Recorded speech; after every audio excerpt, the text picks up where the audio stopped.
Hi, my name is Jonah. I'm a Senior Product Manager here at Termly, and I'm going to show you how you can update a privacy policy or any other policy that was previously published via Termly and embedded on your site using HTML. What you're going to want to do is go to your Termly dashboard, find the policy section, and choose the policy that you want to update. Click Edit, and this will bring you into the Policy Builder.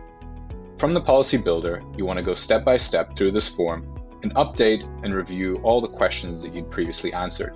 These questions may change if your business has changed, you may want to answer them differently, or our lawyers may have added and removed certain questions based on regulatory changes that happened since you last published your policy.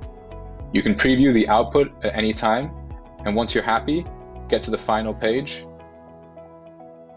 Make sure to update the effective date for this policy based on when you're going to publish it and notify your users, and click Publish. Now there's one last step left to do.